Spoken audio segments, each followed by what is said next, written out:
Hey, welcome to my channel Veins of Ashes. Tonight, we stare straight into the red window. If you're brave enough, keep watching.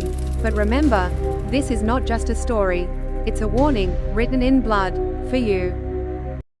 The Marlowe house had been empty for half a century, but everyone in Hollow Creek still spoke about it, always in whispers, always with that same terrified glance toward the hill where it stood. They said no one had lived there since the fire, but the red window on the second floor never faded. It glowed faintly at night, like a warning, or an invitation. On a cold October evening, rain hammering the pavement and thunder crawling across the sky, Lucas Hart stood at the iron gates, camera hanging from his neck.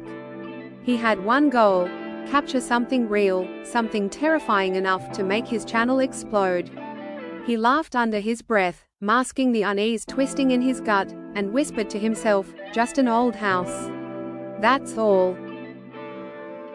The door creaked open as though it had been waiting for him. Inside, the air was suffocating, thick with mildew, dust, and something far sharper, metallic, like the scent of blood long dried. The wooden floor groaned beneath his boots as his flashlight beam cut through the shadows, landing on torn wallpaper, cracked picture frames, and furniture covered in yellowed sheets. A faint drip echoed from somewhere deep within, steady and slow, like a clock marking time. And then, upstairs, a single, deliberate footstep. Lucas moved up the staircase, every step groaning louder than the last, as if warning him to turn back. His light flickered and landed on the infamous red window. The color wasn't paint. It was thicker, darker. It clung to the glass with uneven streaks, dripping down the pane like something had smeared it there, not from the outside, but from within. He leaned closer, heart pounding in his throat, so he saw it, his reflection staring back, but its eyes, empty. Hollow sockets, black and endless, staring into him. "Lucas?" The voice slithered through the silence like smoke, soft but sharp enough to freeze the blood in his veins. His name. His flashlight dimmed as the hallway stretched unnaturally, walls warping and bending, forming a narrow corridor that hadn't been there moments ago. The whispers grew louder, overlapping, speaking words he couldn't understand but somehow knew were meant for him. The air thickened, heavy, pulling him forward step by step. He tried to turn back, but his legs wouldn't move. The corridor spat him into a room that smelled of damp ash and rot. Against the far wall sat a dusty shelf lined with VHS tapes, their labels faded but still legible. Every tape bore the same scrawled message: "Do not watch." Lucas swallowed hard, hand trembling as he slid one into the old television in the corner.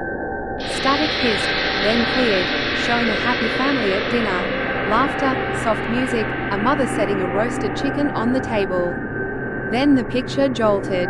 The camera tumbled sideways, catching screaming faces, blood smeared across the lens, and a deep, cold voice whispering from the speakers, "The house is hungry."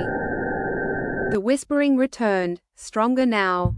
It came from above, pulling him up the stairs again, each step stretching farther than the last. At the end of the hallway, the red window glowed brighter, like an open wound bleeding light. He opened the door. The room was empty, except for a single wooden chair facing the wall. On the wall, streaks of fresh red dripped down to the floor. Then the voice came, low and unrelenting, echoing from every corner of the room at once: "Sit. Watch." The temperature plummeted. Frost bloomed across the walls as the entire house groaned, as if taking a deep, rattling breath.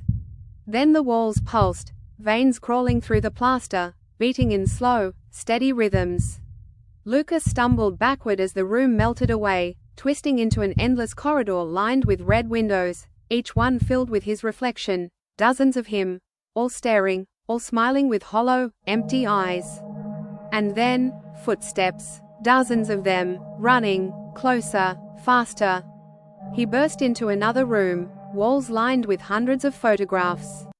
Black and white portraits of strangers, their eyes scratched out with deep, violent cuts. In the center, a tall cracked mirror stood.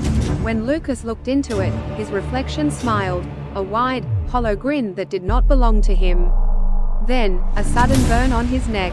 He looked down to see a crimson mark etching itself into his skin, searing like fire. And in the mirror, his reflection whispered, perfectly calm, "You're ours now." Panic took over. He bolted for the staircase, but the house twisted reality again.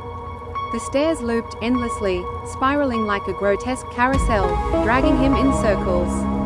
Every time he reached the landing, there it was, the red window, glowing brighter, closer, like it was pulling him in.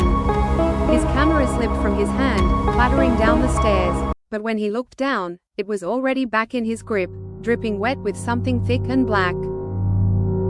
The house spoke again. This time, it wasn't a whisper. It was a roar, deep and guttural, shaking the floorboards as the walls cracked open, pouring darkness into every corner of the house. "Stay!" The red window exploded into shards of light and shadow, and Lucas was dragged into the blackness, his scream echoing long after his body was gone. Weeks later, a group of teenagers broke into the Marlowe house, laughing, daring each other to reach the second floor. They never found Lucas. But inside the red room, neatly placed on the wooden chair, sat his camera. The battery still full, the lens still recording, and the faint sound of his voice, screaming. The house waits still. At night, when the wind dies and Hollow Creek is silent, you can see the faint glow of the red window on the hill. And if you ever hear your name whispered while standing at the gates, don't look back. Because the house never lets go. And that was just the beginning. If you think the woods are silent now, you're wrong. They're waiting. This was Veins of Ashes, where the stories never truly end. If you want to hear what happens next, like this video, subscribe, and turn on the bell, because the next story is already on its way. Stay curious, stay awake, and remember, some roads should never be taken.